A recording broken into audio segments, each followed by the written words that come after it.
Dari Anas bin Malik radhiyallahu anhu, beliau pernah tinggal dan membantu Nabi Muhammad SAW selama 10 tahun. Anas radhiyallahu anhu menceritakan bahwa selama 10 tahun Rasulullah SAW tidak pernah mengatakan atau kepada beliau, kepada Anas. Beliau SAW juga tidak pernah menyalahkan Anas radhiyallahu anhu atas apa yang dilakukannya atau atas apa yang tidak dilakukannya. Misalnya dengan mengatakan, mengapa engkau melakukan ini?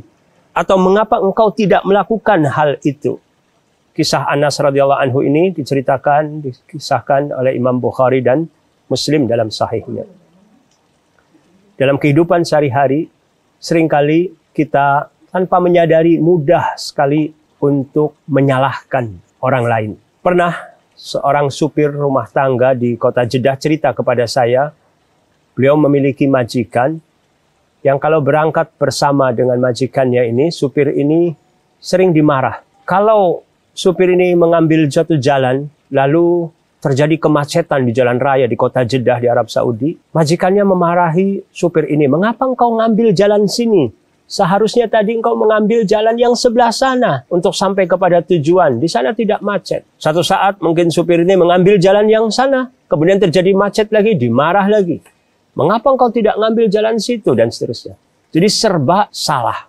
Alhamdulillah supir ini tidak putus asa, dia sabar. Dan akhirnya dengan pengalaman tersebut, kalau lagi ada 2 alternatif cabang jalan menuju satu tempat, dia tanya dulu supir ini ke majikannya. Lewat jalan mana ini? Kiri atau kanan? Jika majikan menunjukkan kanan, kemudian macet, alhamdulillah selamat. Dia tidak dimarah karena majikannya sendiri yang menunjukkan. Tapi kejadian itu pun terkadang tetap saja. Karena tadi punya kebiasaan mudah menyalahkan atau sering menyalahkan. Suatu hari supir ini berjalan dengan majikan laki-laki, majikan perempuan dan anak-anaknya, anak majikan. Ketika lewatin 2 jalan cabang, supir tanya kepada majikannya, majikan lakinya, lewat jalan mana? Lewat jalan sini, ikutin. Ternyata macet. Majikan laki-laki lupa rupanya, jadi dia tegur lagi, dia marahin supirnya. Kenapa kamu lewat jalan sini? Harusnya lewat jalan sana. Padahal anak putrinya malah bilang, Babah tadi yang menyuruh supir untuk jalan lewat sini, bukan salah dia. Gitu.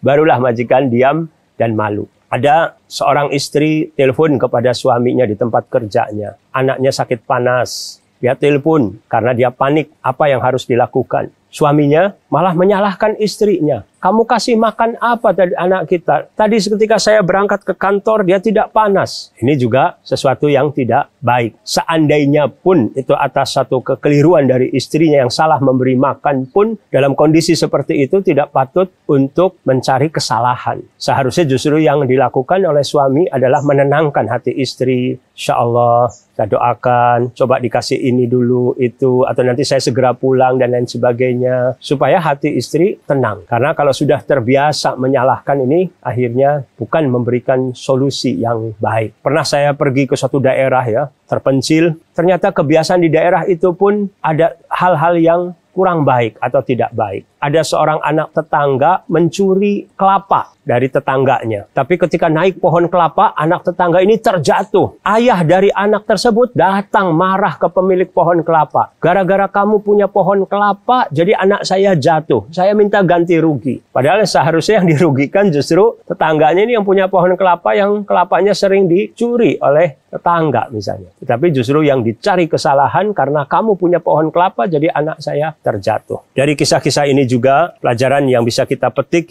apabila selama ini kita sering menyalahkan orang lain, maka mulai dari sekarang tinggalkanlah kebiasaan buruk tersebut. Carilah solusi dari permasalahan yang timbul akibat kesalahan tersebut. Adapun dalam kesempatan lain, boleh kita memberikan pelajaran dari kesalahan yang dilakukannya. Jika kesalahan itu memang tidak pantas dan tidak seharusnya terjadi. Adapun kesalahan yang wajar, maka kita pun harus banyak sering memaklumi. Semoga Allah Subhanahu wa Ta'ala jadikan kita untuk bisa menjadi orang yang lebih sabar dalam hal membimbing anak-anak kita, membimbing murid-murid kita, membimbing karyawan, bawahan yang kita diamanati untuk memimpin mereka. Begitu pula artinya dari para orang-orang yang diberi amanat untuk bisa terus membimbing rakyat dan masyarakat dengan penuh kesabaran dan penuh bijaksana. Wassallallahu ala nabiyina Muhammad wa ala alihi wasahbihi wasallam wa akhiru da'wana alhamdulillahi rabbil alamin. Assalamualaikum warahmatullahi wabarakatuh.